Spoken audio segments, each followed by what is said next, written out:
Bonjour à tous et bienvenue sur ma chaîne, je vous retrouve aujourd'hui pour une vidéo battle où je vais vous comparer l'éponge de teint physionomiste de chez Yves Rocher et le Beauty Blender. Je pensais que cette vidéo pouvait être intéressante sachant que l'éponge de teint de chez Yves Rocher est beaucoup moins chère que le Beauty Blender. Donc je vais vous la comparer point par point pour que vous puissiez vous faire une petite idée. Donc le premier point que je vais aborder pour ces deux éponges sera la douceur. Donc on va commencer avec l'éponge physionomiste de chez Yves Rocher. Au niveau de la douceur, je la trouve géniale. Elle est vraiment beaucoup plus douce justement que le Beauty Blender. Je sais pas si vous pourrez voir, mais sur le Beauty Blender, il y a plein de petits trous en fait qui fait que ça a un peu plus une texture d'éponge. Alors que sur l'éponge d'Yves Rocher, elle est complètement lisse en fait. Donc ça fait vraiment tout doux sur la peau, ça glisse, c'est un régal l'éponge d'Yves Rocher, pour ce point-là en tout cas. Donc du coup pour la douceur, j'ai mis une note de 9 sur 10 à l'éponge d'Yves Rocher et de 7 sur 10 au Beauty Blender. Ensuite, je vais passer à la facilité d'application du fond de teint avec chaque éponge.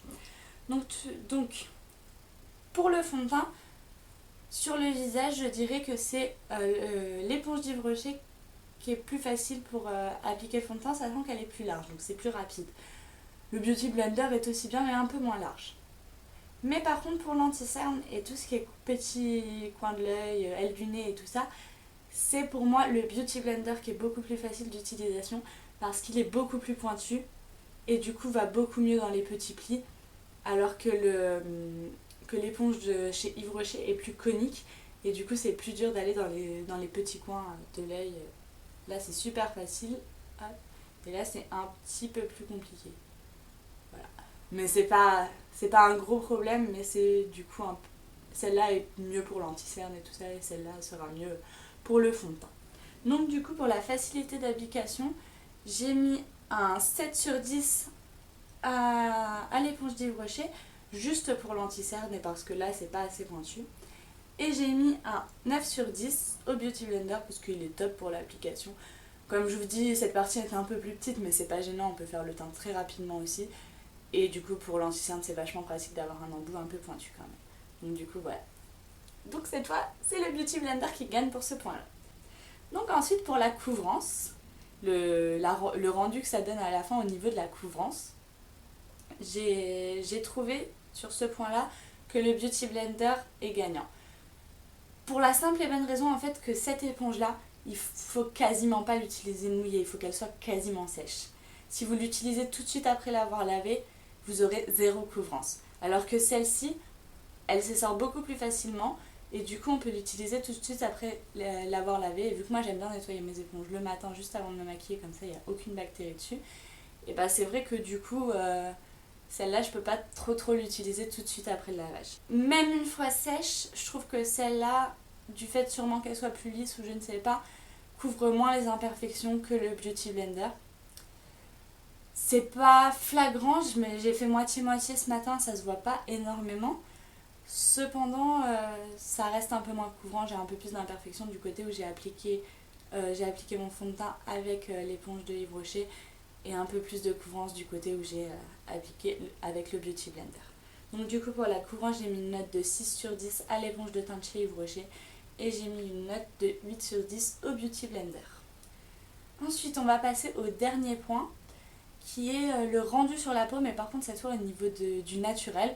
Est-ce que ça fait un rendu naturel? Est-ce que ça fait des traces? Est-ce que ça fait des paquets? Enfin voilà, toutes ces petites questions qu'on peut se poser. Donc pour les deux éponges, en fait là pour moi c'est exactement la même chose au niveau du naturel. Ça ne fait aucune trace, ça estompe très bien le produit.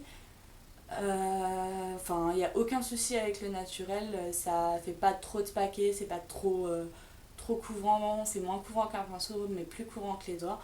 Et du coup je trouve ça parfait au niveau des deux éponges et je trouve que c'est similaire, donc je leur ai mis une note de 8 sur 10 à toutes les deux.